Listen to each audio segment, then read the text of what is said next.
Buenas, buenas tardes. Vamos a presentar el libro con su autor, con Fernando Hernández Sánchez, el libro del Torbellino Rojo, auge y caída del Partido Comunista de España. Fernando Hernández Sánchez es profesor de Ciencias Sociales de la Universidad Autónoma de Madrid y doctor en Historia Contemporánea por la UNED.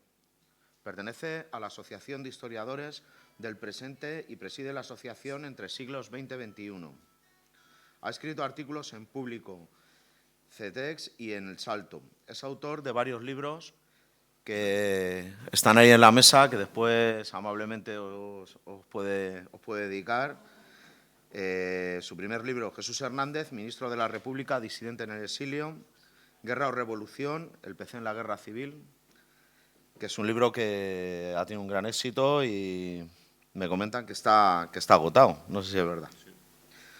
Pues mira, después Los años de plomo, la reconstrucción del PC bajo el primer franquismo de 1939 a 1953. Con Ángel Viñas, profesor de historiadores, es coautor del Desplome de la República y con otra serie de autores en el combate por la historia, que bueno, es un libro yo creo que es importante frente a tanto revisionismo, frente a tanta negación histórica, frente a tanta ocultación de la verdad, pues bueno, reivindicar el papel de los historiadores como armas del progreso y armas de la verdad, ¿no?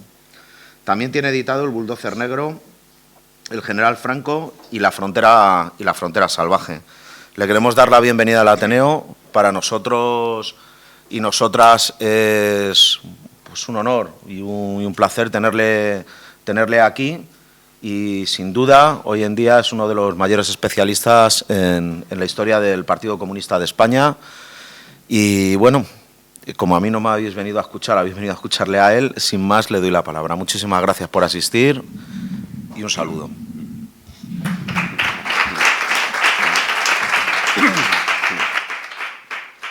Bueno, en primer lugar, muchas gracias al Ateneo Republicano de Vallecas y a vosotros. Es un placer estar aquí, porque yo creo que la labor del historiador, la función social que tiene, es la de transmitir conocimiento y divulgarlo para que se debata sobre él y no una mera cuestión de erudición académica, ¿no? Lo primero que querría empezar es, porque me han preguntado unas cuantas veces desde que apareció, acerca del título. Yo digo que no es nada raro, es decir, debería ser algo que es casi consustancial a la historia del Partido Comunista, auge y caída. Es que realmente, si repasamos la historia del Partido Comunista desde su fundación y hasta los años 90 del siglo pasado, los ciclos de auge y caída son constantes. Es decir, no es el primero, del que trata el libro, que es el que va desde los años 60 hasta la crisis de los años 80 y 90, sino que previamente pues habían habido los años de la República y la Guerra Civil, años en los cuales el Partido Comunista pasó de ser prácticamente un grupúsculo marginal dentro del ámbito de las fuerzas políticas republicanas a convertirse en la fuerza central de la República en guerra, el partido fundamental de la República durante el periodo de la Guerra Civil. Vino a continuación la clandestinidad, los intentos de reconstrucción, la suma a la resistencia antinazi en otros países de Europa, además de la resistencia interior, la lucha del maquis francés, la lucha junto al ejército soviético en la retaguardia ucraniana, las unidades que colaboraron en algunos de los desembarcos estrella de la Segunda Guerra Mundial, en el norte de África, en Normandía, etcétera. A continuación, cuando parecía que de nuevo el viento de la historia soplaba a favor de los comunistas españoles, pues vino la Guerra Fría, vino la ilegalización en Francia, que es lo que traté en La frontera salvaje, y sobre todo el destrozo que ocasionaron las múltiples infiltraciones que los escasos núcleos clandestinos del Partido Comunista lograron articular en el interior durante los años 40 del siglo pasado. De tal forma que cuando llegan los años 50, pues prácticamente, como terminaba uno de mis libros, Los años de plomo, la realidad del Partido Comunista es que estaba reducido o bien a las cárceles, o bien al exilio, o bien a los cementerios o a la, digamos, reducción o al refugio en la propia intimidad. Es decir, no había prácticamente ningún resto, o prácticamente ninguno, de organización comunista en España, ni la hubo, al menos hasta finales de la década de 1950, hasta los años 56 en adelante. Hay una década muerta, que es la que transcurre entre el 47 y el 56 aproximadamente, y a partir de ahí, de nuevo, como en el mito este de Sísifo, del individuo que estaba condenado a subir una piedra por una rampa de un monte y cuando llegaba arriba se le volvía a caer y tenía que volver otra vez a empezar, pues ahí empieza otra vez la labor de reconstruir organización para alcanzar los niveles de práctica hegemonía en la oposición antifranquista que se alcanzaron durante los años 60 y 70. Y luego ya conocemos lo que ocurrió. A partir de los años 80 en adelante, diversas crisis pues, acabaron por pulverizar en buena medida lo que había sido el PC histórico y entonces entraríamos en otra dinámica que nos conduciría ya hasta nuestros días. Bueno, si en el primer episodio, República y Guerra Civil, o Tatenguerra y Revolución, el segundo, la clandestinidad y la reconstrucción, en los años de plomo, la resistencia en Francia y luego los inicios de la Guerra Fría en la frontera salvaje, en principio pensaba haberme quedado ahí.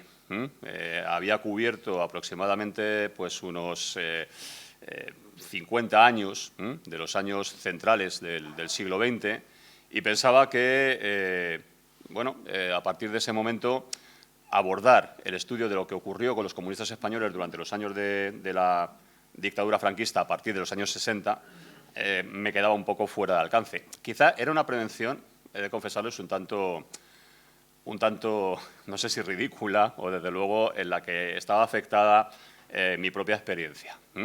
Es decir, a partir de los años 70 yo me introducía con el estudio de este tema en campos en los que yo ya había participado en su momento. Es decir, saben ustedes siempre que respecto a los historiadores existe esa prevención de hay que mantener una cierta objetividad, un distanciamiento del objetivo de lo estudiado, etcétera. Pero bueno, en principio, historia es historia del presente, documentación existe, la documentación está abierta en el propio archivo del partido hasta los años casi 90. Es decir, existía la materia prima con la que poder trabajar. Y evidentemente tenía dos cosas añadidas. La posibilidad todavía de acceder a algunas fuentes orales, ya cada vez desgraciadamente más escasas, y por otra parte, la propia experiencia de lo que yo había visto durante aquel periodo, o había vivido durante aquel periodo. Parto de la base de que los historiadores no solamente trabajamos, por lo menos en mi caso, para adquirir conocimiento en una especie de labor de erudición académica, sino que fundamentalmente investigamos para explicar cosas y explicárnoslas a nosotros mismos. Y la pregunta clave respecto a todo este periodo es cómo fue posible que una organización alcanzase un nivel de práctica hegemonía dentro de un movimiento de oposición a la dictadura en condiciones de clandestinidad y cómo fue posible que esa misma organización prácticamente hegemónica se pulverizara en el plazo de 3 o 4 años en condiciones de legalidad. Es decir, es algo que probablemente en las escuelas de politología del futuro pues, se estudie como un caso paradigmático. Y entonces vencí esa prevención inicial. Yo en las clases de historia de la facultad, donde formo a futuros profesores y maestros, les digo que la historia del presente es historia y que se puede acometer su estudio con las herramientas del historiador. Y les pongo un ejemplo.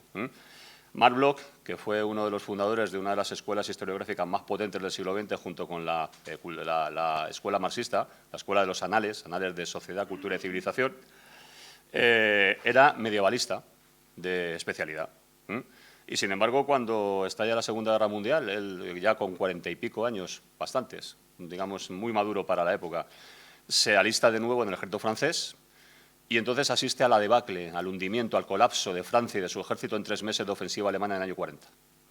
Y entonces el que es medievalista intentará explicarse y explicar a los demás qué ha ocurrido para que un ejército supuestamente el primero en cuanto a potencia de Europa se hundiera bajo el empuje de un ejército más pequeño pero más potente, para llegar a la conclusión de que el Estado francés era una cáscara vacía en aquel momento y que, por lo tanto, cualquier empujón lo iba a derribar. Y a esa conclusión llega con las herramientas del historiador y escribe un libro que se llama La extraña derrota. Él había escrito sobre los reyes medievales, o sea, cosas muy lejanas, y sin embargo la extraña derrota Es un libro que está escrito en condiciones de clandestinidad, porque él se ha sumado a la clandestinidad, se ha sumado a la resistencia, y que además supone un compromiso por su parte. Él se va a sumar a la resistencia e incluso lo va a pagar con su vida, porque va a ser fusilado por los alemanes en Marsella pocos días antes de que las tropas aliadas entren en el sur del país. Bueno, pues digamos, salvando la modestia, ¿no?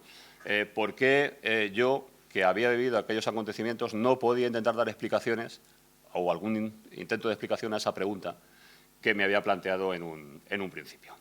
Máxime cuando, miren, además, claro, nosotros estamos juzgando hechos del pasado, hay veces que parece mentira el tiempo que ha pasado ya, muchas veces con las gafas del presente.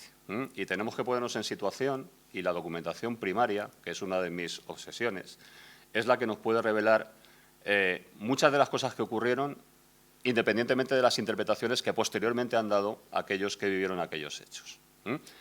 Y claro, cuando nosotros ya sabemos cómo ha terminado la película, es muy fácil decir, se podía haber hecho esto, se podía haber hecho esto otro, se cometieron errores acá, se equivocaron allá. Bueno, miren, Karl Marx en el prefacio al 18 Brumario de Luis Napoleón Bonaparte decía una cosa que se puede aplicar a cualquier época y en cualquier circunstancia. Los seres humanos hacen la historia en las condiciones que les vienen dadas, no en las que eligen. Es decir, por lo tanto, en ese sentido, el PC fue una fuerza que tuvo que enfrentarse, primero, a una dictadura que era una anomalía dentro de la Europa occidental en aquel momento. Ni siquiera era homologable a la portuguesa, tenía otros rasgos distintos. La portuguesa no se impuso mediante una guerra civil, ni hubo 250.000 muertos por represalia y por ejecuciones en Portugal para imponer la dictadura salazarista. Era una anomalía, fue la única dictadura aliada del Eje que pervivió a la fin de la Segunda Guerra Mundial y fue un régimen que se mantuvo fiel a sus principios de principio a fin. Fue el Estado del 18 de julio, es decir, de la Guerra Civil, desde sus orígenes y hasta su muerte. Por lo tanto, en esas circunstancias donde no cabía ningún tipo de cuartel, donde no había ninguna posibilidad de acogerse a alguna posibilidad de reformista, etcétera, el PC tuvo que reconstruirse y tuvo que reinventarse. Siempre se ha dicho, por parte de algunas posiciones críticas, ¿no? desde posiciones, digamos, a la izquierda del PC o incluso luego ya los distintos matices, ¿no? Trotskistas, maoístas, prosoviéticos, etcétera. Bueno, es que se hicieron muchas concesiones o se produjeron muchas claudicaciones o se dieron muchos bandazos. Bueno, visto desde ahora puede parecer así, pero vista la documentación de la época te das cuenta de que hay que hilar un poco más fino. Ni todos los giros se produjeron de la noche a la mañana, sino que tuvieron un cierto espesor y una cierta maduración que fue transformando la percepción de los acontecimientos y modificando las tácticas. Ni todo lo que se podía plantear estaba al alcance de la mano cuando solamente eran los comunistas los que estaban luchando mayoritariamente contra la dictadura. Es decir, porque tengan en cuenta, y eso está publicado, las estadísticas del Tribunal de Orden Público y de la Dirección General de Instituciones Penitenciarias son meridianas al respecto. Es decir, del contingente de presos políticos existentes en España entre los años 60 y 70, pues prácticamente el 90% pertenecían al PC, a comisiones o a organizaciones de masas, digamos, en la órbita del Partido Comunista. Luego estaban grupos más pequeños, prácticamente del PC a su derecha, nada. Y añadíamos un factor más. La dictadura tuvo una ideología netamente anticomunista, convirtió al comunismo en su chivo expiatorio y en el objeto de toda la represión y todos los males y, por lo tanto, ese pozo actuando durante 40 años luego iba a tener unos resultados visibles en las primeras reacciones de la opinión pública en el año 1977. Otras digamos, críticas posteriores han venido a partir del 2011, del 15M, con la identificación de los partidos que habían transitado aquella época como los partidos del régimen del 78. Bueno, efectivamente el Partido Comunista tuvo mucho que ver en la implantación del régimen del 78, pero evidentemente lo hizo desde unas posiciones que quizás en algún momento fueron demasiado transigentes, pero que en cualquier caso también tenían una, digamos, última finalidad, un último objetivo de impugnación de algunas cuestiones que eran clave. Bueno, en cualquier caso, si es un libro, cuando lo vean, si lo tienen a bien hacerlo, que que no he querido seguir una línea cronológica de empezar por el primer día y acabar por el último, sino que cada capítulo tiene algún leitmotiv, tiene algún acontecimiento del que partir para luego trascender hacia un análisis más de fondo.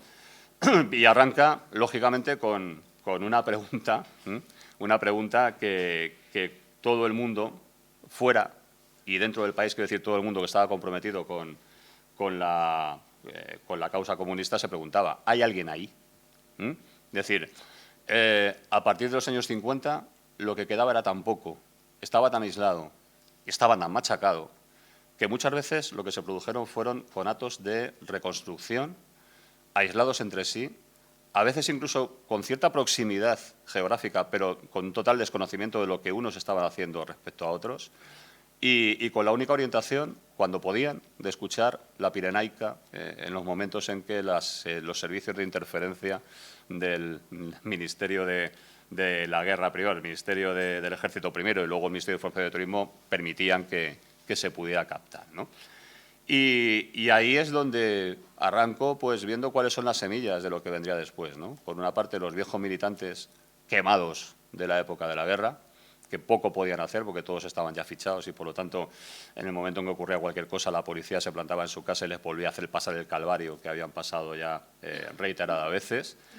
Y luego, jóvenes muy jóvenes, sobre todo a partir de los años finales de los 50, que provenían ya incluso a veces de familias que no habían tenido una posición pro-republicana durante la época anterior, pero para los cuales la dictadura pues, era un obstáculo que no querían tolerar.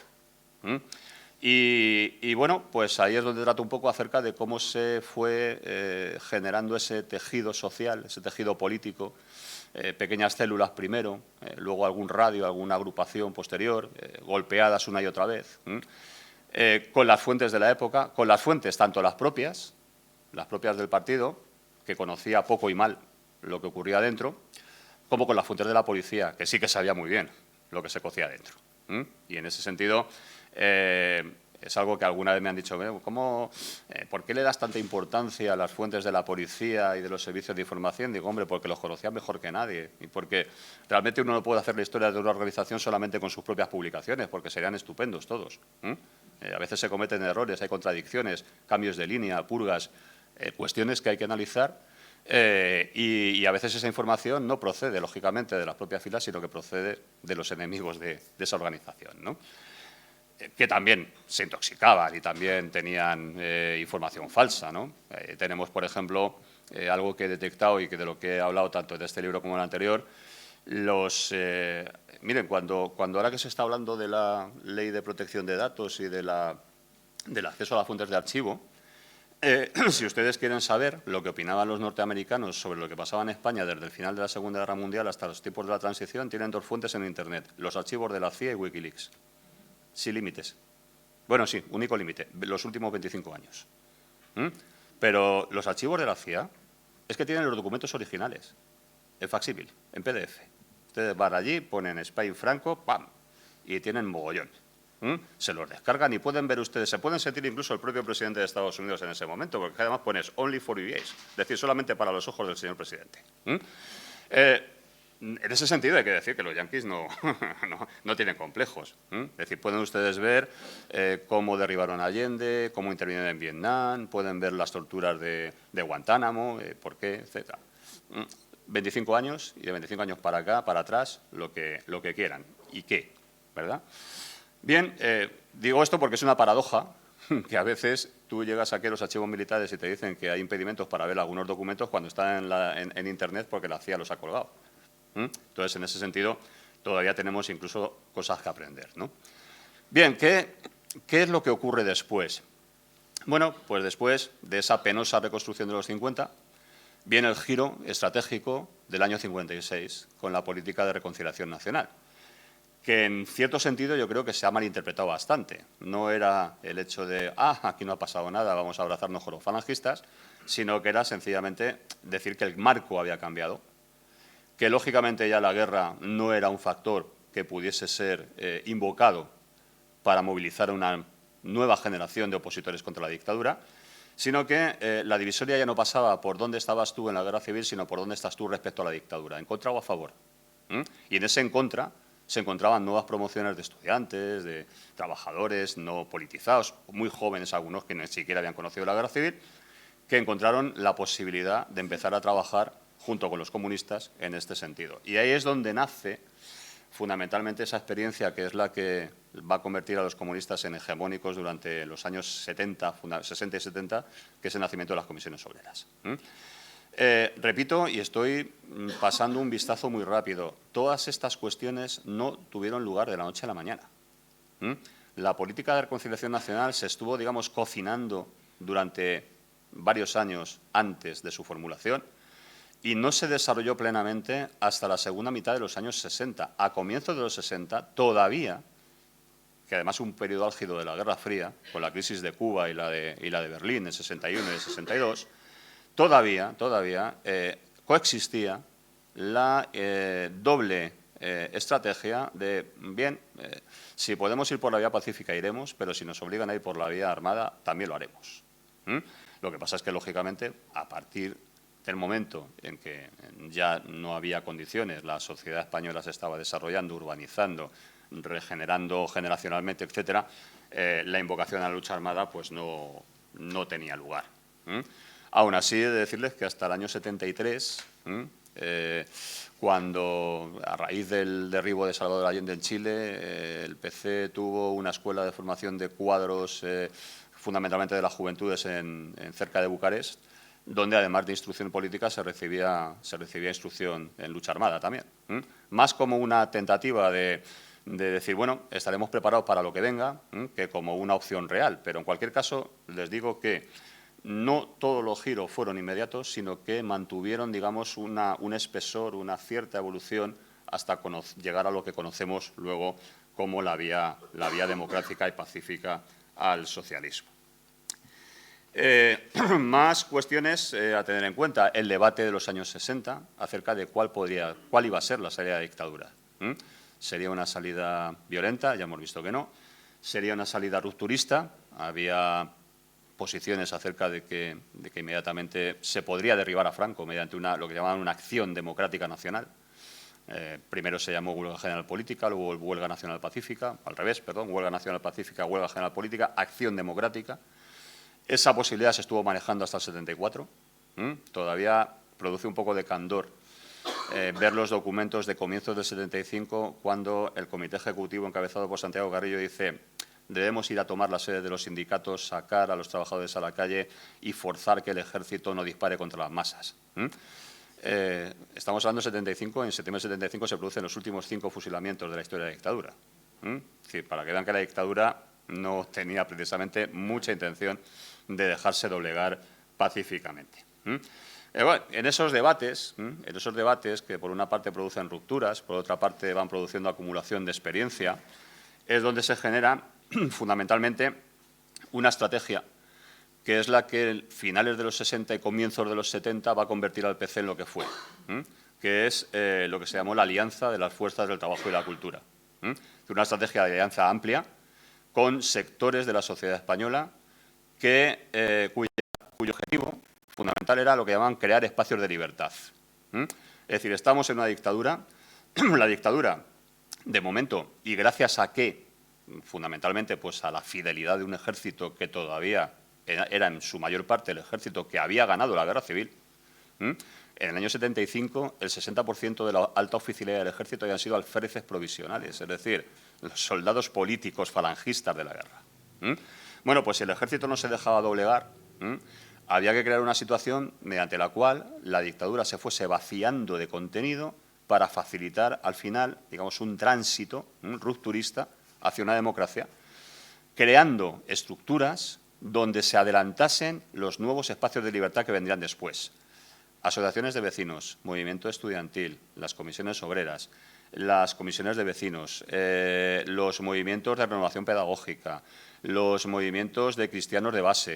Es decir, lugares donde los comunistas actuaban, a veces de manera pública y la mayor parte de las veces sabiendo todo el mundo que lo eran, donde se iban anticipando esa impugnación de la dictadura. Yo iba a decir en un momento determinado que el gran éxito del Partido Comunista durante la fase final de la dictadura fue convertirse en un gran federador de impugnaciones. Es decir, fue sumando, fue federando, fue añadiendo a su programa, a su estrategia, a asociaciones, grupos, colectivos, etcétera, que no tenían por qué ser comunistas de origen, pero que sí actuaban en la dirección que marcaba o que iba perfilando el Partido Comunista.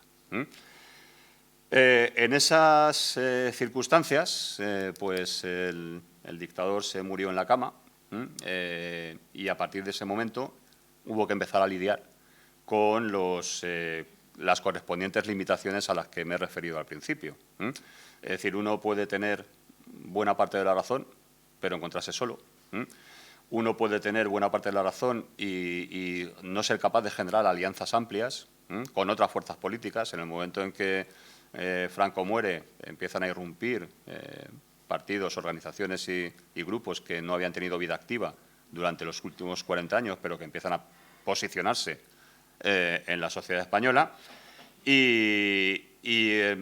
Digamos que el momento en el que hay una mayor incidencia de una posible línea rupturista es en la invierno 75-76, primavera 76, digamos hasta los hechos de marzo de Vitoria, la gran movilización de los trabajadores en Madrid, en Vizcaya, en Barcelona, en Sevilla, en Valencia, en Gijón, etcétera, en el Ferrol, va desde noviembre-diciembre del 75 hasta marzo-abril del 76.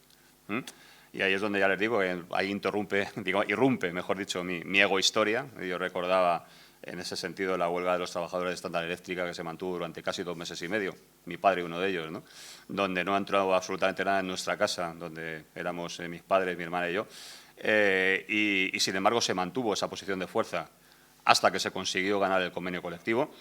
Claro, pero llega un momento en que los trabajadores empujando solos, a pesar de ser una fuerza, digamos, poderosa, concienciada y organizada, llegan a un tope. Y ese tope probablemente se alcanzó en el verano del 76. Es más, hay una demostración empírica. En noviembre del 76 se convoca la primera huelga general desde la dictadura y para menos gente en conjunto en todo el país de la que había parado por la lucha de los convenios colectivos del invierno anterior. Y es a partir de ese momento cuando ya se plantean cosas. Ya ha venido... viene Suárez, se plantea el proceso reformista y entonces se plantea qué hacer, ¿no? Y el qué hacer se va adelantando ya en declaraciones de la dirección del partido que van avanzando posiciones acerca de lo que va a venir después. No hemos logrado tumbar la dictadura, no hemos logrado imponer la ruptura en la postdictadura, no vamos a dejar tampoco que nos aíslen durante los comienzos de la naciente democracia. Y quizás ese es el momento donde se produce una quiebra. Y esa quiebra, esa primera grieta, comenzará a agrandarse y a profundizarse en los meses y en los años siguientes. Yo creo, y aquí sí que hice, digamos, un ejercicio poco pecado mortal para historiadores de lo que se llama ucronía, es decir, ¿qué habría pasado si se hubiesen hecho las cosas de una manera distinta? Es la única que me he permitido a ese respecto fue en relación a el afán por imponer la legalización del partido. Yo estoy convencido de que si el PC no hubiese sido legalizado, habría ido a las elecciones de junio del 77, lo habría hecho en listas con un nombre de alianza amplia o de lo que fuese, de coalición de fuerzas sociales y políticas, y probablemente nadie habría dudado de que era el Partido Comunista el que estaba bajo esa cobertura. Es decir, nadie habría podido dudar de que Félix López Rey, Marcelino Camacho, Víctor Manuel, Ana Belén, Marcos Ana eran lo que eran, iban en las listas. Las listas se estaban preparando cuando tienen a Carrillo en diciembre del 76, para presentarse incluso bajo otro nombre. Quizás el afán de obtener la legalización fue lo que forzó la contrapartida de las cesiones. Y unas cesiones que afectaban a elementos, digamos, nucleares de la cultura política comunista. El primero de ellos, en su momento, la aceptación de la monarquía, la aceptación de la bandera oficial. He de decirles también, en cualquier caso, que en ese aspecto los comunistas de aquella época se comportaban de una forma bastante jesuítica. Es decir, se aceptaba de boquilla para afuera la bandera y la monarquía, de puertas de las agrupaciones hacia adentro. Yo recuerdo que en la de mi barrio la bandera monárquica, bandera bicolor, se puso en principio en el salón de actos, pero luego acabó en el trastero que estaba detrás del escenario del salón de actos. Y recuerdo las manifestaciones de los sindicatos en aquella época en donde era preceptivo llevar la bandera nacional en primera fila. Y recuerdo las manifestaciones por el Paseo del Prado, por la calle Atocha, con una furgoneta, un 4 latas que iba con la bandera nacional y la de los sindicatos a unos 500 metros de la cabecera que venía detrás de la manifestación, ¿no? Claro, es decir, sí, pero se empiezan a producir ese tipo de lo que se asimilan como cesiones que luego no van a tener recompensa. Porque llegan las elecciones del 77 y un partido como el Partido Socialista, que había estado vacacionando durante 40 años, se pone por delante. Y un partido como el Partido Comunista, que había puesto la mayor parte de las víctimas, de los presos, etcétera, etcétera, se encuentra reducido a 23 diputados. Lo que se empieza a extender, junto con a otros cambios que afectan a la cultura organizativa de los militantes y tal, es: ¿no habremos cedido demasiado para lo poco que hemos obtenido? ¿No habríamos tenido que mantener algo más la presión para conseguir más cosas de las que hemos obtenido? ¿No estamos cediendo más que incluso el propio Partido Socialista, que en aquella época todavía ondeaba la bandera republicana y se situaba en posiciones antiatlantistas, etcétera, etcétera? Bueno, pues en lugar de pararse un momento y reflexionar sobre esos asuntos, porque hay una cosa que también es cierta, ¿no? Y en ese sentido yo creo que la organización en aquella época pecó de querer hacer las cosas pensando que la militancia comía de todo. Miren, había un disidente italiano de los años iniciales del comunismo que decía: miren, no se deja un partido comunista como se deja un club de golf, o una asociación cultural. Porque cuando uno empieza a militar en un partido comunista, el Partido Comunista se convierte para él en todo. Es decir, es su casa, su escuela, su familia, sus amigos, su proyecto, su lugar de educación. Y, por lo tanto, romper con él significa romper con buena parte de lo que ha sido su vida hasta entonces. Y decía Rosana Rosanda, que era otra disidente del PCI, del Partido Comunista Italiano, que lo que caracterizaba las reuniones de las agrupaciones comunistas es que allí se juntaba todo tipo de gente, desde ingenieros hasta trabajadores de la construcción analfabetos, pero que cuando estaban reunidos y estaban discutiendo sobre las cosas de las que hablaban, que empezaban siempre por la situación internacional y terminaban por las demandas al alcalde de su barrio, estaban discutiendo sobre cosas que a ellos les situaban en el sentido de la historia y les daban un sentido y una dignidad a su situación, de tal forma que, como decía ella, cuando salían de allí no se sentían solos. Bueno, pues esos elementos, digamos, emotivos que implican la cultura comunista se empezaron a forzar durante el proceso de transición, quizá porque bueno, claro, a lo mejor había cosas que había que hacer, ¿no? Había que sumarse a los nuevos ayuntamientos democráticos, había que hacer labor parlamentaria, había que negociar la Constitución, había que negociar pactos de rentas. Sí, pero quizás en ese sentido se descuidó también, digamos, cultivar un poco más o ser más pedagógico, quizás con esa militancia que tanto había puesto de su lado, de su parte, durante el periodo de la dictadura, ¿no? Y claro, cuando ya se producen rupturas simbólicas máximas, como el abandono del leninismo, que realmente a las alturas en que se hizo ya no iba más allá de lo que era una renuncia simbólica, o cuando se empezó a condenar de una forma abierta pues, las intervenciones de la Unión Soviética en diversos puntos geoestratégicos, pues ya todo se desmoronó. Y entonces el PC entró en una vorágine, entró en un vórtice, en una espiral autodestructiva, que supongo que la gente que lo veía desde fuera, incluso gente próxima, pues no entendía absolutamente nada, ¿no? Y quizá en lo que, eso sí que es cierto, yo he visto que ha sido uno de los pecados mortales de los comunistas durante toda su historia, que es el ensimismamiento. Es decir, los comunistas en España y en el resto del mundo han sido poderosos y decisivos cuando eran capaces de abrirse fuera de las fronteras de su propio partido, establecer alianzas amplias y dar explicaciones dinámicas de lo que estaba ocurriendo, y ofrecer un proyecto ilusionante. cuando se han limitado a reducirse a sus propias historias, a sus propias peleas internas, a yo soy más leninista que tú y tú eres más prosoviético que yo, y cosas por el estilo, sencillamente dejaron de ser un partido, y un partido es una herramienta de cambio, y empezaron a ser pues, una comunidad de consuelo. Es decir, un lugar donde la gente se reconforta mutuamente porque se cree muy pura, pero no tiene prácticamente incidencia hacia el exterior, ¿no? Y bueno, esa fue, digamos, la vorágine en la que termina un poco el libro, ¿no? Es decir, los años finales, incluso ya cuando se produce aquella escena de cuando el propio Carrillo es devorado, ¿no?, por las circunstancias a las que había conducido al PC, y a partir de ese momento pues empieza de nuevo, ahí digamos se alcanza el punto máximo de la caída y comienza de nuevo otra labor de tejer y destejer que termina, paradójicamente, en nuestros días, cuando todo el mundo daba por amortizado a los comunistas y al comunismo, y el comunismo ya era poco menos que una reliquia del siglo XX, pues de nuevo la posibilidad de tener dos ministros que proceden de las filas del Partido Comunista en el Gobierno y de poder hacer labor allá donde uno sienta el culo en un asiento donde se firma en el BOE, ¿no?, pues ha empezado a darle de nuevo un cierto protagonismo que veremos hacia dónde conduce. Bien, no he querido descender más. Si quieren ahora en el debate, pues podemos hablar de algunas cosas más. Digo, para no, entre otras cosas, tampoco les voy a chafar el libro porque yo quiero que lo compren, ¿no?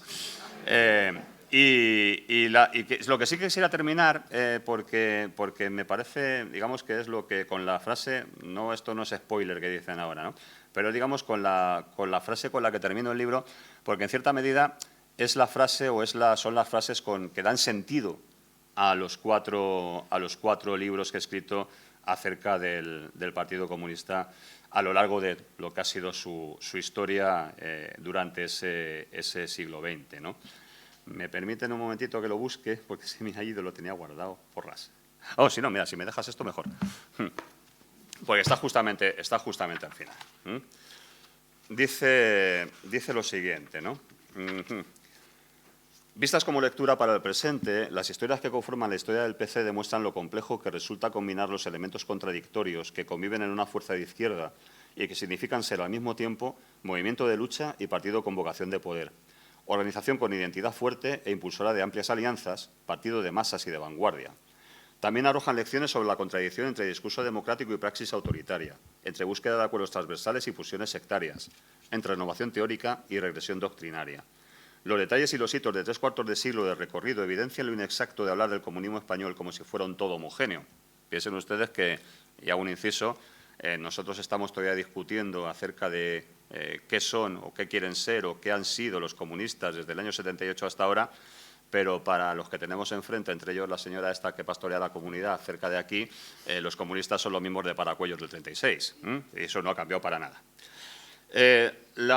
No es posible hablar de un movimiento comunista homogéneo, un bloque marmóreo de dureza y color uniforme, una colada de acero fundido en un único horno. Hubo un comunismo ortodoxo y adaptaciones del comunismo a las realidades cambiantes, a veces con intuición acertada y otras con resignado retraso. Comunismo sectario de vanguardias aisladas y comunismo vivificante de movimientos de masas. Comunismo impostado de obrerismo y comunismo popular y transversal. Comunismo esclerótico y comunismo creativo. Comunismo de inextricables debates teóricos y comunismo de gente humilde con anhelos básicos de pan, trabajo y dignidad. Comunismo de fábrica y barriada y comunismo de despacho. Comunismo autoritario y comunismo afanoso de conciliar la aspiración a la igualdad con la razón democrática. Plural, como el propio movimiento, fue la gama de sus adherentes, idealistas, burócratas, pacifistas, oportunistas, filántropos, disidentes, milenaristas, dogmáticos, intelectuales, sindicalistas, jóvenes airados, radicales, obedientes, sacrificados, fanáticos, críticos, mujeres que apreciaron en la militancia el acceso a la modernidad, compañeros de ruta, activistas a tiempo completo, el fluctuante contingente de votantes y las bases, siempre las bases para las que el comunismo proporcionaba una interpretación sólida del mundo, la vigorosa convicción de que la política era la fuerza de los débiles, la reconfortante certeza de caminar en el sentido de la historia y de formar parte de un torbellino dedicado a transformarla. Desde Marx hasta las más recientes historias culturales del comunismo existe un lugar común consistente en referirse al mito de Prometeo, el titán que arrebató el fuego a los dioses olímpicos para entregárselo a los hombres, como alegoría de los movimientos emancipadores de la era contemporánea. Prometeo fue castigado por contravenir los designios de Zeus, encadenado a una peña en el Cáucaso y condenado a que un águila devorara sus entrañas por toda la eternidad. Pero gracias a su sacrificio, la humanidad ahuyentó el frío, mejoró su alimentación y forjó las herramientas que le permitieron roturar las espesuras, labrar la tierra y edificar sus moradas. Mereció la pena.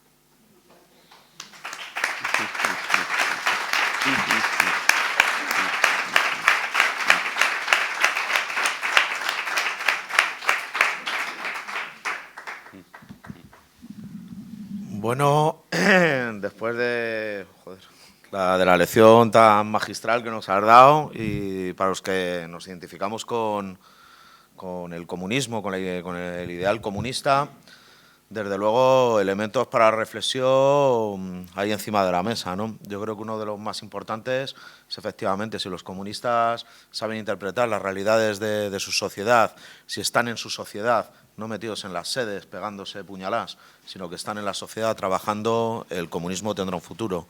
Si no, poco halagüeño va a ser, ¿no? Yo te quería hacer una pregunta, ¿no? Tiene más que ver con lo histórico, ¿no? El Partido Comunista Italiano, el Partido Comunista Francés y el Partido Comunista de España fueron los tres partidos que, digamos, que potenciaron el eurocomunismo, cada uno desde sus circunstancias históricas, pero la realidad que de tres partidos poderosos ha quedado en nada, ¿no?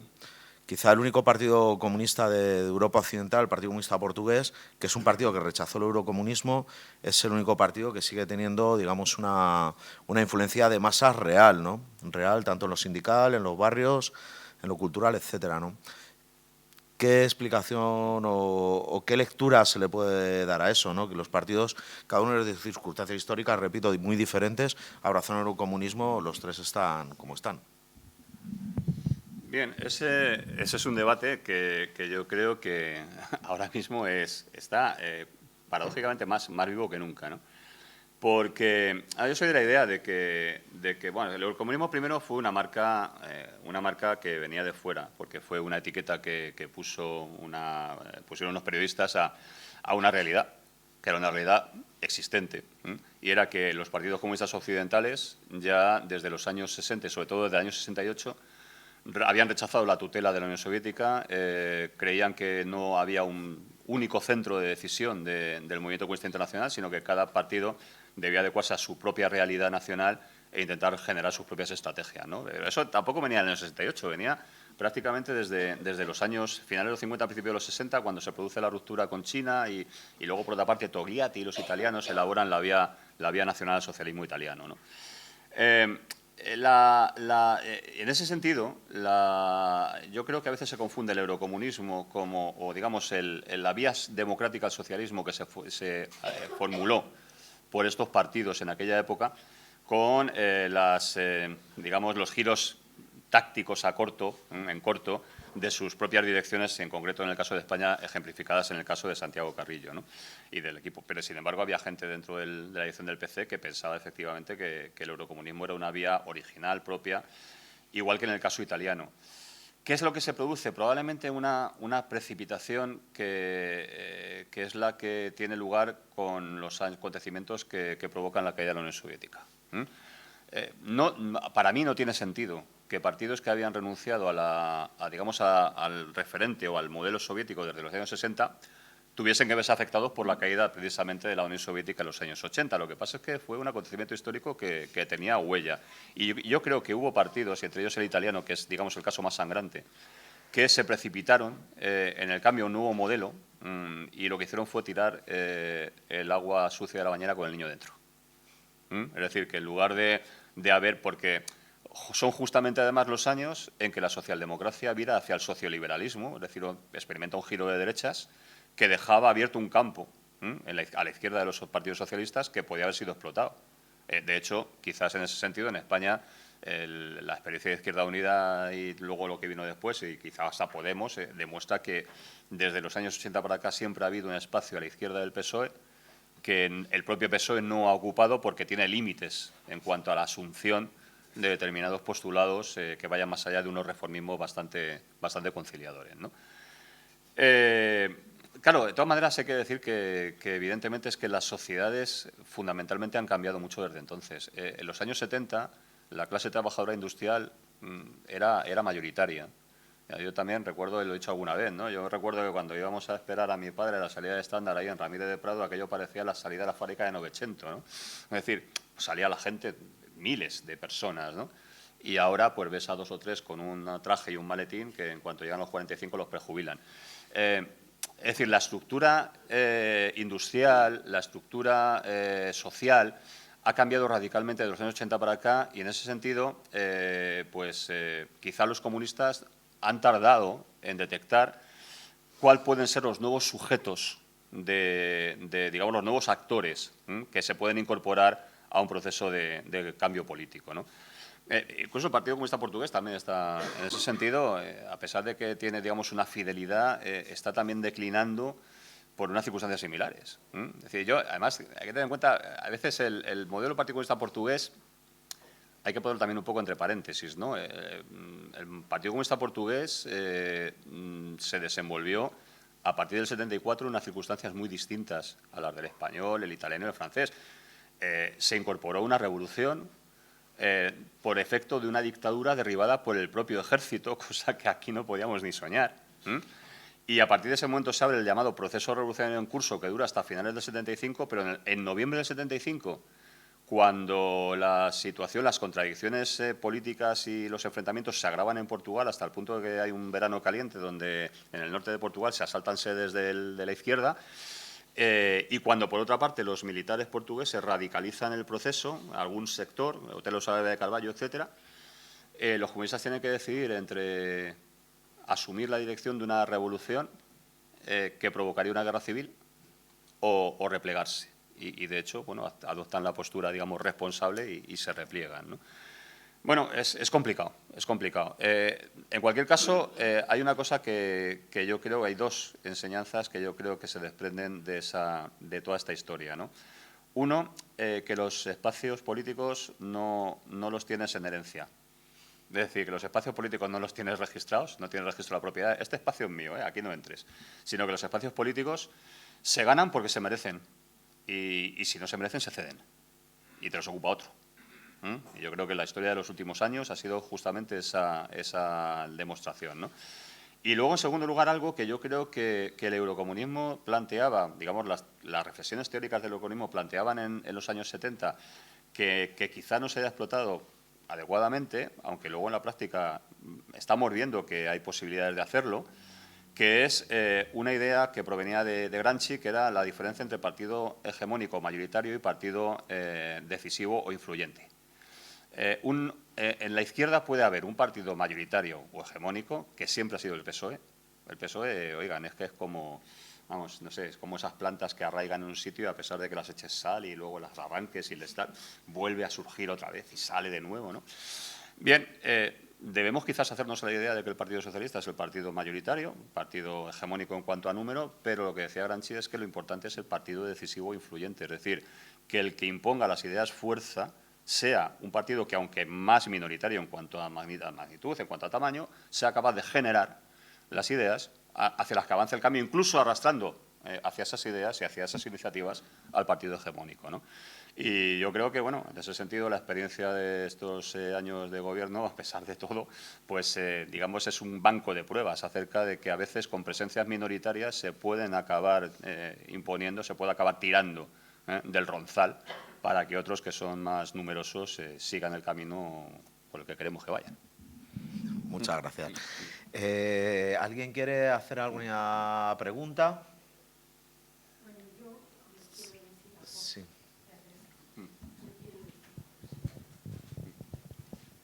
Hola, buenas. Felicitarte por toda la información que has dado, que con alguna información que has dado coincide conmigo, con la lucha que hemos llevado en los barrios, efectivamente, eso efectivamente, y con lo que sembramos para que el PSOE lo recogiera. Esa es la pena. No la pena, cuidado, mal dicho la pena, no, pero es verdad, sembramos para que ellos recogieran y nos llevamos una gran decepción por todas las cosas. De la reconciliación nacional, mi marido, que tiene 95 años, no está, no puede estar, porque no puede. Pero vamos, está para leer, porque todavía lee, y lo lee. Fue un partícipe de la reconciliación nacional. Y como acabas de decir, la lucha con los franquistas en el expediente de mi marido, de José Sandoval, que habrán leído algo, estaba un hijo del ministro del Aire, Daniel Lacalle, ¿vale? O sea, que fue el Partido Comunista en aquellos tiempos muy luchador, muy batallador, y que la historia y los jóvenes lo debían de saber, porque lo que se lucha no se debe de olvidar, porque ahora yo creo que estamos en unos tiempos para mí un poquito complicados y difíciles, y la izquierda siempre nos golpeamos de tal manera que lo pagamos luego muy, muy, muy caro. Y es verdad, y te preocupas, y yo me preocupo mucho por todas estas cosas que pasan ahora y que ha pasado. Y que me parece que toda la información que has dado, qué pena que no la oiga más gente, para que sepan, porque la historia es la historia y no se puede olvidar. Vale. Muchas gracias. Una cuestión, por favor, preguntas y brevedad. Os pedimos porque él está cansado, yo también, y son las 8:30.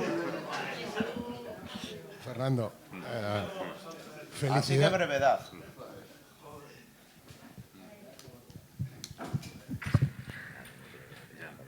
Fernando, felicidades no por este trabajo solo, sino por el trabajo que vienes haciendo, porque bueno, podrías haber tomado muchas opciones y has tomado una opción muy valiosa para el mundo del trabajo y para los trabajadores y trabajadoras en general.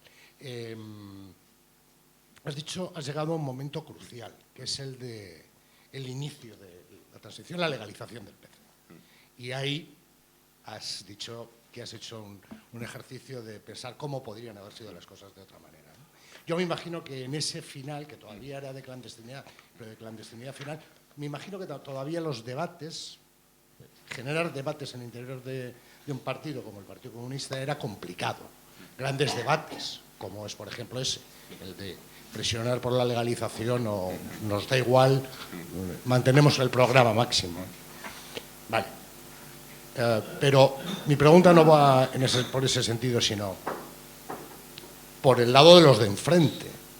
Es decir, utilizando un poco el ejemplo que has puesto sobre los franceses y los alemanes y ese Estado francés que era una cáscara vacía, el franquismo, en ese momento en el que se produce ese posible debate o ese momento crucial, el de la legalización del PC, el franquismo era una cáscara vacía. Sobre todo, el ejército habría permitido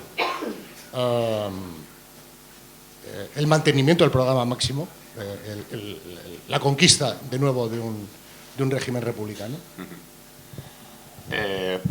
En breves palabras, no. Es decir, vamos a ver, la superestructura, vamos a ponernos pedantes en términos más, la superestructura política del franquismo era una cáscara hueca. Es decir, pero era una cáscara hueca desde probablemente en aspectos esenciales, desde la Ley de Convenios Colectivos del 67, cuando los empresarios empiezan a salirse de las estructuras del vertical para negociar directamente con los delegados elegidos de comisiones, o sea, con los enlaces que saben perfectamente que son de comisiones obreras y son del Partido Comunista, y por lo tanto, digamos, generan estructuras de negociación al margen, fuera de lo que es el sindicato vertical que era uno de los pilares fundamentales del régimen, ya es un aparato absolutamente obsoleto. A partir del 67 en adelante, empieza a haber movimientos internos. Yo cuando hablan de, por ejemplo, cuando se periodiza el proceso de transición y se dice, no, empezó en el 75 y acabó en el 78. Y una mierda. No, empezó antes. Empezó a partir del momento en que Franco designa a Juan Carlos como sucesor y empiezan a moverse las distintas llamadas familias del régimen con vistas a la futura salida, sobre todo muy preocupados por el tema de la integración en Europa.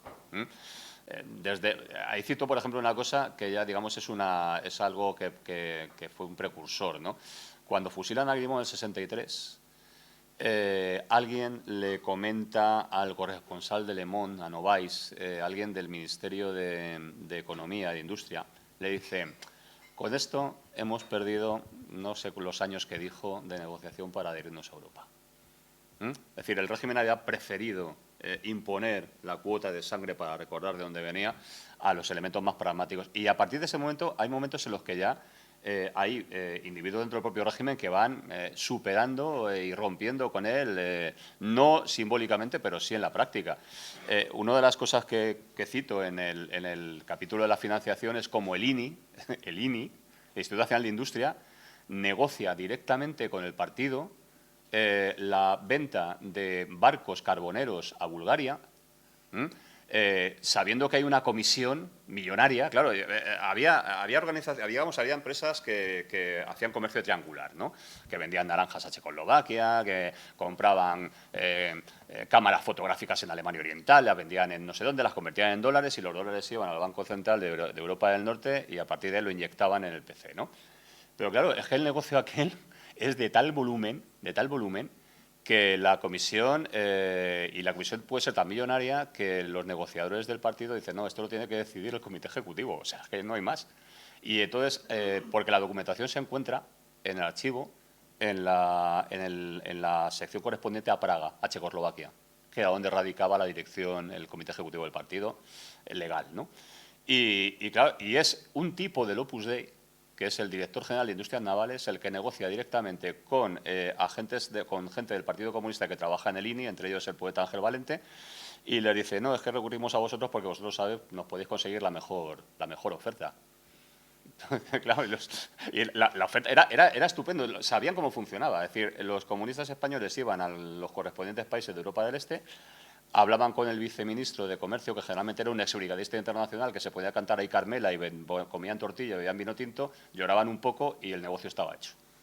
Y entonces, hasta ese punto digo, se está produciendo un abandono de las ratas del barco, de la superestructura franquista, mucho antes de que el general se vaya al otro barrio, ¿no? Pero hay algo que es fundamental, ¿no? Y es la última ratio, es el ejército. El ejército, hubo tentativas de entrar, de penetrar. Lo único que se consiguió fue que los jóvenes de la UJC que iban a hacer la mili pues plantearan alguna cosa del rancho, algún plan, bueno, jugándose calabozo, etcétera. Pero hay un momento en que Vicente Cazcarra, que es el miembro del Comité Central, especialista en temas de defensa, dice que no hay manera, no hay manera. Y hace digamos, la lista, el detalle de quién es quién en el ejército en ese momento, y aparte de eso, aparte de que un 60% son gente que proviene de los alféreces provisionales, es decir, son soldados como si fuesen las SS del Tercer Reich, es que encima están incrustados en consejos de administraciones, en las cortes como procuradores, en empresas familiares oligopólicas, es decir, los tipos están defendiendo lo suyo. Entonces, a lo que vamos, y la pregunta que te decías, ¿hubiese sido posible el programa máximo habiendo podido erosionar, como se erosionó, la superestructura de la dictadura, pero se podía haber avanzado más hacia, pongamos por caso, una república y un sistema social avanzado? Yo estoy convencido de que no. Estoy convencido de que no. Hay una historia que se cuenta de estas cosas que luego, como circulan por YouTube, ya todo lo que circula por YouTube es cierto, que dicen, en su momento Victoria Prego entrevista a Adolfo Suárez en sus años terminales y le dice, menos mal que metimos al rey en la negociación de la Constitución porque iba a haber un referéndum y se iba a proclamar la República porque perdíamos. Vamos a ver, Adolfo Suárez terminó su vida con una demencia muy avanzada que ya no le permitía ser objetivo en sus recuerdos. Pero hay que recordar que en el año 77 él venía de ganar un referéndum que era de la reforma política en noviembre del 76 con un 98% de voto favorable. Pensar que en el año 77 se podía haber planteado un referéndum, monarquía o república, y que la república habría ganado, sencillamente es no ser de este planeta. Así. Otra cosa posterior, y en ese sentido luego ya es cuando, digamos, siempre que planteas esto, pero entonces tienen que ser las cosas siempre así. No. Vamos a ver, yo soy de la idea de que la historia, la transición, se puede leer de dos maneras. Está la transición en sí y la transición para sí. La transición en sí es lo que ocurrió, la transición para sí luego es todo el discurso legitimador que han ido fabricando todos los que generacionalmente se beneficiaron de ella, que las nuevas generaciones no tienen por qué asumir, ni sus limitaciones. Lógicamente, hoy en día nuestra situación no es ni parecida al año 76 y 77, pero que en aquel momento se podía haber avanzado más. Estoy convencido de que no.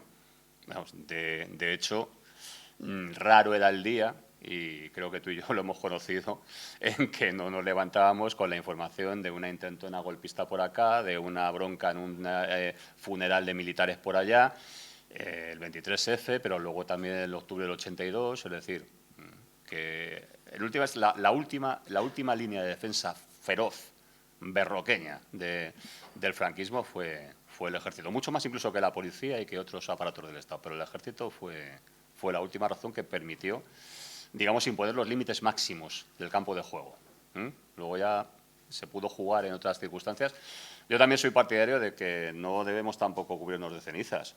La intención que tenían los continuadores de la dictadura desaparecido Franco era algo similar a lo que hizo Caetano en Portugal después de la muerte de Salazar, es decir, la continuación de la dictadura como hasta entonces con algún barniz, y eso se logró impedir. Y, lógicamente, con todas sus limitaciones y con todo lo que se quiera, pero la democracia que vino después no era ni mucho menos lo que tenían en proyecto los reformistas o los continuistas de la dictadura. John. Bueno, sí, está, ¿no? Sí. No, yo casi me has contestado a la primera pregunta que iba a hacer. Bueno, yo milité en la izquierda comunista, o sea, la izquierda del PC durante la transición, pero yo respeto enormemente la historia que el Partido Comunista ha tenido en este país. Yo creo que ha sido un papel fundamental. Pero yo creo que hay dos elementos un poco que a lo mejor explicarían un poquito el auge y la debacle, ¿no? Por una parte, yo creo que toda la izquierda comunista, incluido el Partido Comunista, tenía una visión demasiado optimista de lo que era posible hacer en este país, visto su situación geopolítica y su situación social. Porque tuvimos dos fenómenos paralelos. Por una parte, hubo huelgas muy importantes en el 76-77, pero cada vez que se conseguía un buen convenio consiguieron subidas salariales del 20 y el 30% del salario en la construcción, en correos y en un montón de sitios. Y eso a continuación casi desmovilizaba a ese sector obrero, que estaba muy radicalizado porque efectivamente las situaciones laborales eran muy precarias. Y el otro tema es la inyección de dinero de la Fundación Eber al Partido Socialista. El Partido Socialista no resucita solo porque bueno, la gente es moderadilla y prefiere una opción más moderada que el Partido Comunista. Tiene que ver con una opción clara de Europa y de Estados Unidos, qué papel puede jugar España en el contexto geopolítico, entonces era claramente anticomunista. Y el otro tema, bueno, esto siempre está abierto al debate, entonces seguiremos debatiendo per secula seculorum. Y el otro tema, claramente, yo creo que ha influido muchísimo la trayectoria del ciclo histórico que representa el socialismo real, ¿no? Yo creo que eso sí también ha repercutido no solo en el comunismo español, en la izquierda comunista española, sino en toda Europa. Y bueno, pues a lo mejor las soluciones que se han dado no han sido las más acertadas. Pero es otro elemento de debate. Y nada más era un poco por meter dos pullas. Palabra pedida, si queréis. Vale. ¿Qué palabras están pedidas? ¿Una, dos? ¿Dos? ¿Alguna más? Y si os parece bien, cerramos el turno de palabra. Serían tú, Maribel, Paco.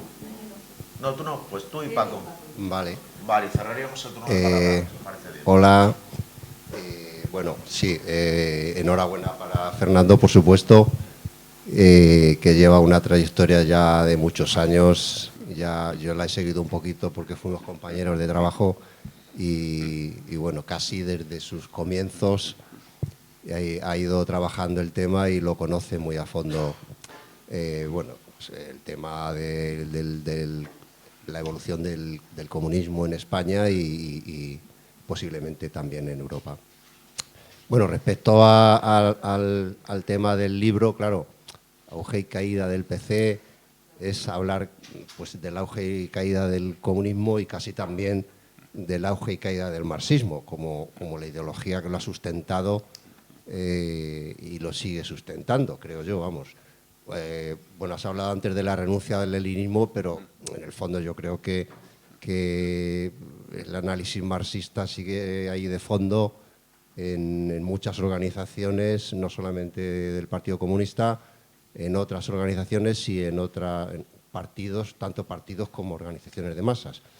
Bien, son muchos temas los que han salido y es muy difícil centrarse en algunos de ellos, pero bueno, yo hay dos o tres temas que voy a comentar así rápidamente porque si no, no salimos de aquí, ¿no? Uno es el marco histórico en el que se produce el auge y caída del PC, que coincide también con el auge y caída de otros partidos comunistas, como habéis comentado antes, y que no es independiente de lo que está ocurriendo en Europa en aquel momento. Creo que cuando termina la Segunda Guerra Mundial y en Europa se establece un estado del bienestar, mejoran las condiciones de los trabajadores inmediatamente en casi todos los países. En España no, por supuesto, España es la excepción, sigue siendo la excepción ibérica por otros motivos, ¿no? Apelando también a este término que se ha puesto de moda últimamente. Entonces, el contexto en el que se produce el auge del PC, justamente en esos momentos del estado de bienestar, ¿no? Quizás tiene que ver también con que mejoran las condiciones de vida de los trabajadores y que eso también supone un aumento de la conciencia colectiva o la conciencia de lucha. No lo sé, creo que el tema va por ahí. Sin embargo, luego cuando se produce la caída del estado del bienestar, a los 30 años, ¿no? Es un periodo del 45 al 80 más o menos, justamente coincide con la caída de los partidos comunistas. O sea que es algo, no sé si tiene algo que ver, es algo curioso, ¿no? A mí me llama la atención ese tema. Y luego hay otro tema que es que la propia estructura de los partidos comunistas no sé si tiene algo que ver también con su caída, porque hay que tener en cuenta, sobre todo en España, que el Partido Comunista tiene una estructura organizada en torno bueno, en un momento de clandestinidad, una estructura organizada en células, con un comité central basado en el centralismo democrático, que no es muy proclive a la discusión, con todos los temas que hubo que discutir y que no era posible discutir porque no había posibilidades, aunque bueno, claro, naturalmente se buscaban posibilidades porque pues se reunía, a veces el comité central se reunía en una iglesia o en un monasterio no sé dónde y allí se debatían los temas, ¿no? Muchas veces. Bueno, en definitiva, que creo que la estructura del propio partido impedía un poco su propia democratización, impidió, creo también, no lo sé, adaptarse a unas condiciones más de democracia durante la etapa final del 70 al 80, ¿no? Que es la etapa quizás de transición, cuando empiezan ya las estructuras de los partidos a tambalearse o empieza el declive, y luego en la etapa quizás la gran debacle fue en el año 1982, cuando ya en esas elecciones el Partido Socialista es indudablemente el vencedor y el Partido Comunista el perdedor, eso está claro. Y finalmente también, respecto a la legalización del PC, no sé cómo puede haber influido los asesinatos de la calle de Atocha, que creo que quizás ahí pues tuvo una gran influencia respecto de no solamente la legalización del PC, sino también en la discusión o quizás la cesión en otros aspectos de cara a replantearse las próximas elecciones, ¿no? Y que no supo encararse, puesto que ya hemos dicho que en el 82 pues, hubo una debacle y quizás desde entonces no se supo recuperar. Bueno, no quiero tampoco enrollarme más y nada, un saludo. Paco, y cerramos el turno de palabra. Bien, yo siempre he sido muy crítico, y sobre todo cuando militaba en el Partido Comunista, de lo cual me siento muy orgulloso, con la estructura y la forma de organización y la forma de toma de decisiones que teníamos en el Partido Comunista.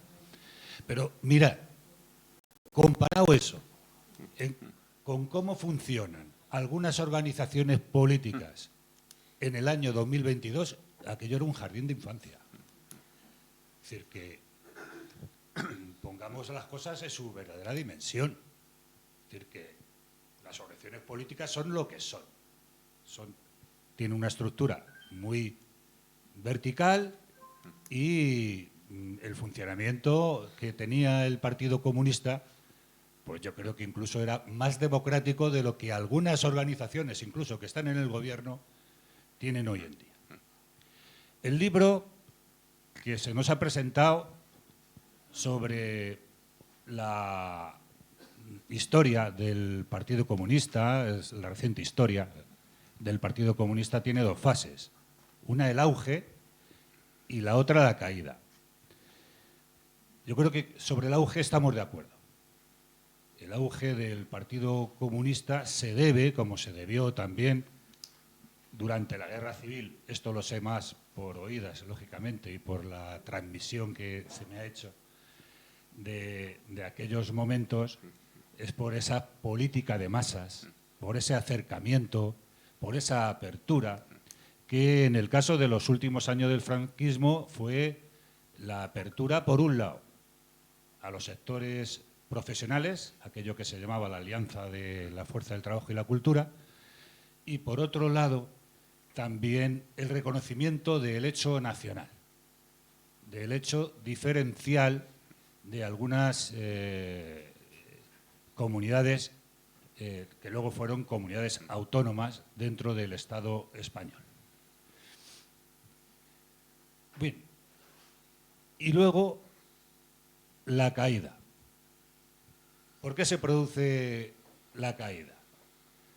Yo no creo que sea por el tema de que se comparece, que se va a las elecciones generales de 1977 y se fuerza la situación de que comparezca el Partido Comunista en esas elecciones.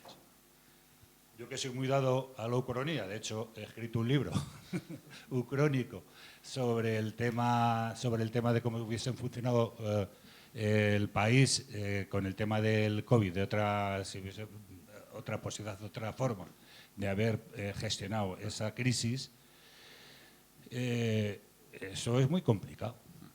¿Qué hubiese pasado si el Partido Comunista no hubiera comparecido y no hubiera forzado su legalización? Cuando se legaliza en el mes de abril de 1977 el Partido Comunista, la gente sale a la calle. Sale la gente a celebrar, porque se consideraba, y yo sigo considerando, una gran victoria la legalización del Partido Comunista, que no lo olvidemos, es forzada. No te la dan, se fuerza. Entonces yo creo que si hubiéramos comparecido disfrazado de lagarterana, creo que las cosas incluso podrían haber sido peor. Yo creo que las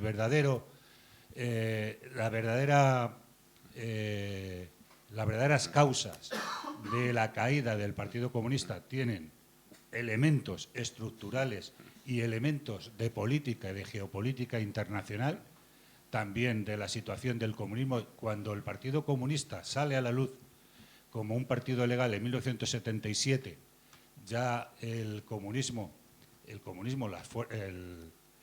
tanto el sistema soviético como los partidos comunistas occidentales están ya en un franco retroceso. Es una situación realmente adversa. Y luego nosotros, el Partido Comunista, lo que queríamos ser era un partido hegemónico, un partido que hubiese liderado, digamos, la izquierda, las clases populares y también electoralmente. Y eso contra nuestro pronóstico, pero desde luego tenían todas las papeletas por los apoyos internacionales y de todo tipo, lo ocupa el Partido Socialista. Y a partir de ahí, esos sectores que se habían aglutinado en torno al Partido Comunista empiezan, digamos, a desvincularse del Partido Comunista y empiezan a buscar pues, sitios donde se les ampare de mejor manera. Y esa yo creo que es esta historia. Y y animar a todos los que son miembros del Partido Comunista, queridos camaradas, a seguir adelante, adelante siempre. Ahí estaremos todos juntos. Gracias. Bien, muy brevemente, que prácticamente no digamos, encuentro grandes motivos de disenso con lo que habéis explicado, en todos los casos fundamentalmente porque también es muy complicado en un breve tiempo de presentación entrar en todos los matices que yo creo que en el libro abordo con bastante más detenimiento. Efectivamente, la movilización de la primavera del 76 fue fundamental, básicamente para demostrar que la dictadura no tenía continuidad posible con las estructuras que había planteado el gobierno de Arias y Fraga en aquel momento, que era mantener las cosas tal como estaban. Pero al mismo tiempo, algo que has citado que me parece muy importante es que no es que solamente se inyecte dinero la Fundación Eber, todas las fundaciones y todos los movimientos o todas las instancias de referencia democristianas, socialdemócratas, liberales, etcétera, van a empezar a inyectar dinero en las respectivas organizaciones homólogas españolas. Es que hay un problema, quizá en ese momento, que también es un problema sociológico en cuanto a las referencias que se presentan como de futuro viable. Claro, ¿qué modelos se presentaban en la sociedad española en el momento de la transición? ¿Qué quería ser la sociedad española? ¿El modelo era, con todos los respetos hacia el esfuerzo de la construcción del socialismo real en su momento, la Unión Soviética o Rumanía, o era Suecia y Alemania Federal? Entonces, claro, digamos, en ese sentido, los comunistas partían de una desventaja. Por una parte, se habían desentendido del modelo monocentrista soviético, pero por otra parte no había un lugar donde se pudiese palpar la realidad del proyecto de sociedad que ellos proponían. Y en ese sentido eso jugó bastante a la contra y algunos informes de esto de los servicios de inteligencia lo supieron explotar de una forma bastante aguda, ¿no? En cuanto a la... no sé si voy por orden o no, pero según me van viniendo las ideas, ¿no? En cuanto a la concepción leninista del partido, joder, que sí, solo los partidos son leninistas. Ahora, yo creo que el que dijo aquello de que el que se mueve no sale en las fotos no era del PC. Es decir, y por lo tanto, hoy vamos, acabamos de ver lo que acaba de pasar hace unos meses con el pobre Pablo Casado, que es una purga de manual. Es decir, en el sentido de que en un momento determinado, cuando la correlación de fuerzas es adversa, las organizaciones partidarias no hacen prisioneros. Quizás lo que pasa es que, claro, en una organización que decía defender eso que hemos dicho de la ampliación de los espacios de libertad y de la consecución de la democracia, lo que quizá le falló fue precisamente cómo conectar esa cultura democrática que se había ido generando en las propias organizaciones profesionales, sindicales, de base, con lo que luego vino a ser la aceptación de las directrices que emanaban de una cúpula que venía con una cultura política desde el exilio bastante más rígida de la que practicaban los comunistas del interior. Y ese es otro de los factores de ruptura. Es decir, en un momento determinado se produce un choque cultural entre las generaciones jóvenes de comunistas que se habían formado en el interior y que se habían presentado a asambleas, que sabían debatir, que sabían llevar a cabo, por lo que se suele decir, lucha fraccional, con una generación de veteranos que vienen del exilio con la idea de que, bueno, el centralismo democrático ya sabemos que es aquello de que se decide arriba y viene para abajo, no al revés. No hay esa doble vía, ¿no? Y claro, no saber gestionar la cultura del disenso en ese momento fue una de las cuestiones que reventó las costuras. Es decir, en un momento determinado había un montón de gente que tenía experiencias distintas, pero que podía confluir en un proyecto común que, sin embargo, pues fue siendo apartada, marginada, expulsada, o que sencillamente se hartó y se fue a su casa. Y en ese sentido, la fuerza del PC, aquella famosa consigna, se fue desgranando, se fue disolviendo precisamente al calor de los conflictos internos. Que tenga que ver eso también con la coincidencia en que a partir del 75 se acabaron los 30 gloriosos años de la reconstrucción de posguerra a nivel mundial que habían generado el estado del bienestar. Sí, cierto, también tiene que ver con el cambio de la composición sociológica de clases en las sociedades avanzadas del mundo occidental, que ya hemos dicho antes, la pérdida de peso relativo de la clase obrera industrial, la práctica desaparición del campesinado, la eclosión de sectores profesionales que todavía se identifican a sí mismos como de clases medias, aunque hoy en día sabemos que son un precariado en formación. Pero claro, todo eso que en ese momento se está agitando no hay, digamos, no produce o no suscita unos elementos de análisis potentes que hubieran podido reconducir esa situación. Efectivamente, si aceptamos que la versión del marxismo era la canónica que contenía los materiales del Instituto Marx-Lenin de Moscú, ese marxismo estaba más que superado y esclerotizado hacía muchísimo tiempo.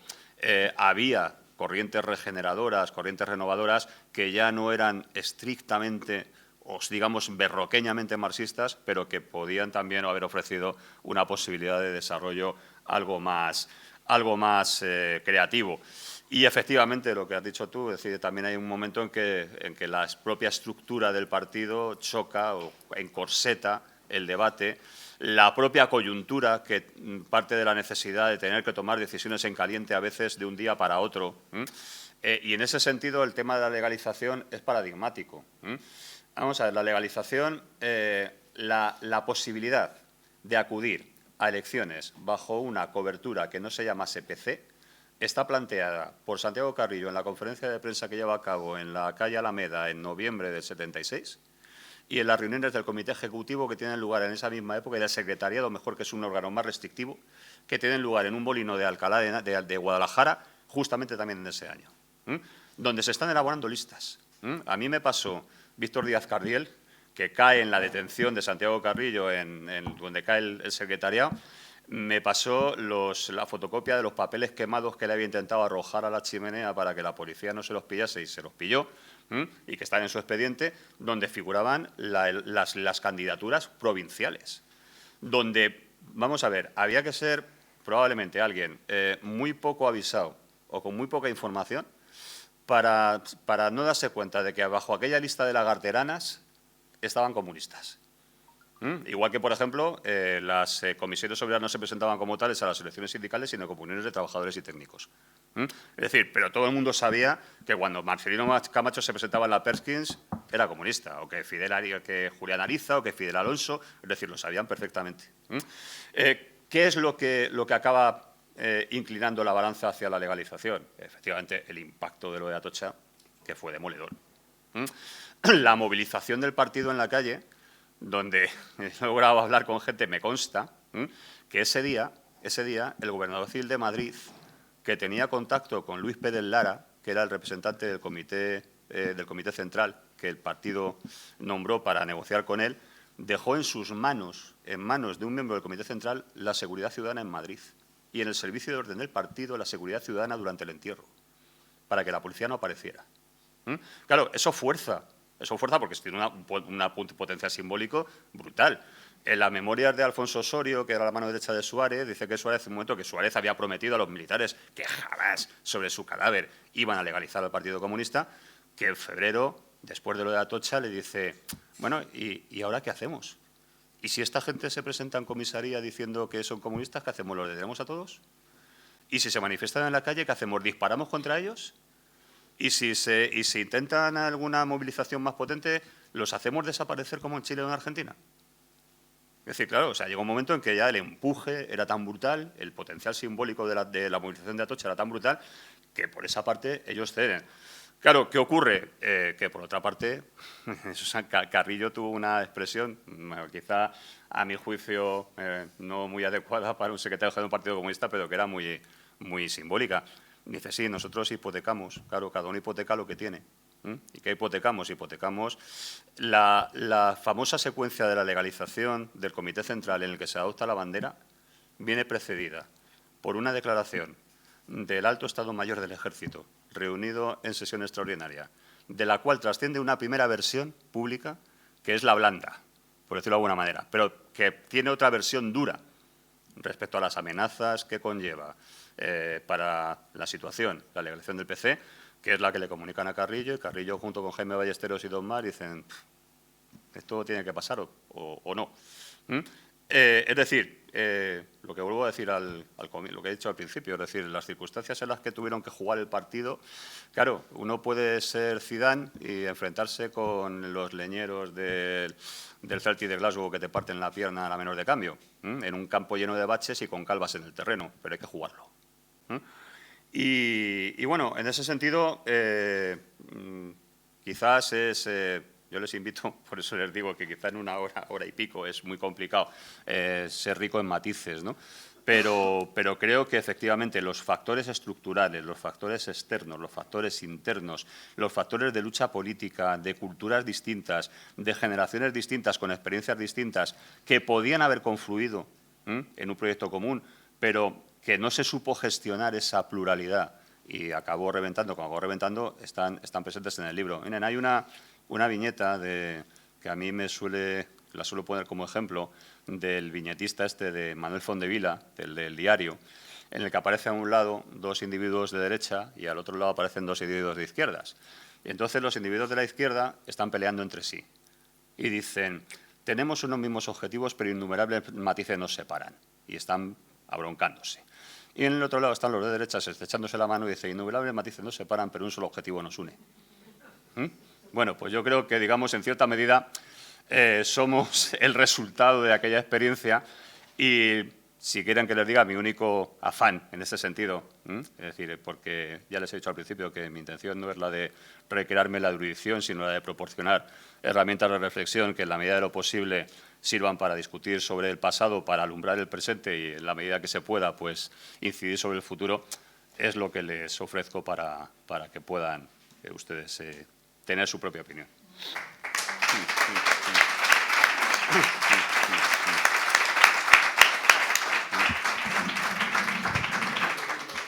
Muchas gracias por asistir. Aquí hay una mesa que después os puede firmar los libros y le emplazamos a que el próximo libro que edite está a su casa. Muchas gracias. No me muevo,